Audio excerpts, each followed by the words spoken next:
ஒரு சமூகத்தின் உண்மையான முன்னேற்றம் அந்த சமூகத்தில் பெண்கள் எவ்வளவு பாதுகாப்பாகவும் சுதந்திரமாகவும் வாழ்கிறார்கள் என்பதைக் கொண்டு அளவிடப்படுகிறது. பெண்களின் பாதுகாப்பு என்பது ஒரு குடும்பத்தின் மட்டுமல்ல, ஒரு மாநிலத்தின் பொறுப்பும் ஆகும். இந்த அடிப்படை கருத்தை முன்னிறுத்தி தமிழக முதலமைச்சர் விஜய் தலைமையிலான அரசு பெண்கள் மற்றும் குழந்தைகளின் பாதுகாப்பை மேலும் வலுப்படுத்தும் நோக்கில் சிங்கப்பெண் சிறப்பு படையணி என்ற புதிய முயற்சியை அறிமுகப்படுத்தியுள்ளது. பெண்களுக்கு எதிராக நடைபெறும் குற்றங்களை தடுப்பது, பாதிக்கப்பட்டவர்களுக்கு உடனடி உதவியை வழங்குவது, சட்டத்தின் முன் குற்றவாளிகளை விரைவாக நிறுத்துவது மற்றும் பாதுகாப்பான சமூக சூழலை உருவாக்குவது ஆகிய நோக்கங்களுடன் இந்த சிறப்பு படையணி உருவாக்கப்பட்டுள்ளது. இந்த சிங்கப்பெண் சிறப்பு படையணி சாதாரண காவல் நடவடிக்கைகளை தாண்டி பெண்கள் மற்றும் குழந்தைகளின் பாதுகாப்பிற்காக முழுமையாக அர்ப்பணிக்கப்பட்ட ஒரு சிறப்பு அமைப்பாக செயல்படும். இதற்காக சிறப்பு பயிற்சி பெற்ற காவல்துறை அதிகாரிகள் நியமிக்கப்பட உள்ளனர். குறிப்பாக பெண்கள் காவலர்களின் பங்களிப்பு அதிகரிக்கப்படும் என்றும் தெரிவிக்கப்பட்டுள்ளது.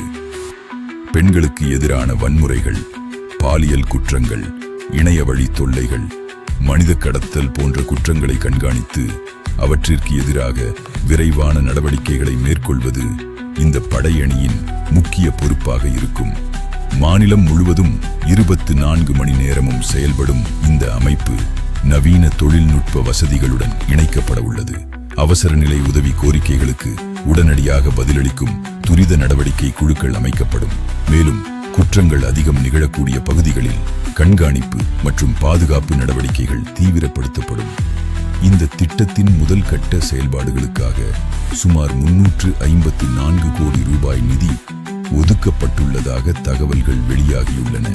மேலும் சுமார் 2500 புதிய பணியிடங்கள் உருவாக்கப்படும் என்றும் தெரிவிக்கப்பட்டுள்ளது. இதன் மூலம் பெண்கள் பாதுகாப்பு துறையில் மனித வளமும் தொழில்நுட்ப வளமும் ஒருங்கிணைக்கப்பட உள்ளது.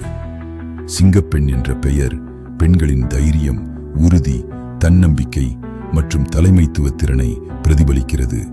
சிங்கத்தைப் போல அச்சமின்றி முன்னேறும் பெண் சக்தியின் அடையாளமாக இந்த பெயர் தேர்ந்தெடுக்கப்பட்டுள்ளதாக கூறப்படுகிறது.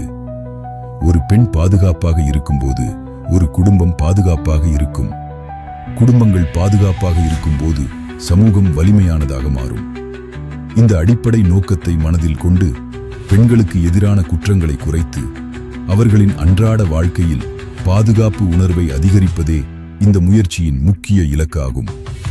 பள்ளிகள், கல்லூரிகள், பணியிடங்கள் மற்றும் பொதுமக்கள் அதிகம் கூடும் இடங்களில் விழிப்புணர்வு நிகழ்ச்சிகள் நடத்தப்பட உள்ளன. பெண்கள் தங்களது உரிமைகள், சட்ட பாதுகாப்புகள் மற்றும் அவசர கால உதவி சேவைகள் குறித்து அறிந்து கொள்ளும் வகையில் பல்வேறு திட்டங்கள் செயல்படுத்தப்படும் என்று எதிர்பார்க்கப்படுகிறது.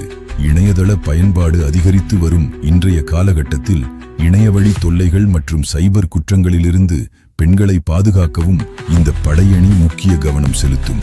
தொழில்நுட்ப நிபுணர்களின் உதவியுடன் சைபர் குற்றங்களை கண்டறிந்து தடுக்கும் நடவடிக்கைகளும் மேற்கொள்ளப்படும். பெண்களின் பாதுகாப்பு என்பது வெறும் சட்ட அமலாக்க நடவடிக்கை மட்டுமல்ல, அது சமூகத்தின் ஒட்டுமொத்த பொறுப்பு.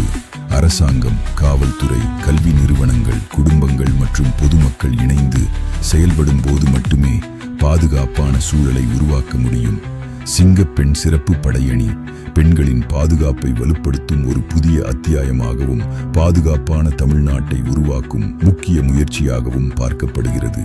இந்த முயற்சி ஒவ்வொரு பெண்ணும் அச்சமின்றி கல்வி கற்கவும், வேலை செய்யவும், தன்னம்பிக்கையுடன் வாழவும் உதவும் என்ற நம்பிக்கை உருவாகியுள்ளது. பெண்களின் பாதுகாப்பு உறுதி செய்யப்பட்டால் சமூகத்தின் எதிர்காலம் பாதுகாப்பாகும். தைரியம், பாதுகாப்பு, நம்பிக்கை இவற்றின் அடையாளமாக சிங்கப்பெண் சிறப்பு படையணி புதிய தமிழ்நாட்டின் பாதுகாப்பு பயணத்தில் ஒரு முக்கிய மைல்கல்லாக அமையட்டும். நன்றி, வணக்கம்.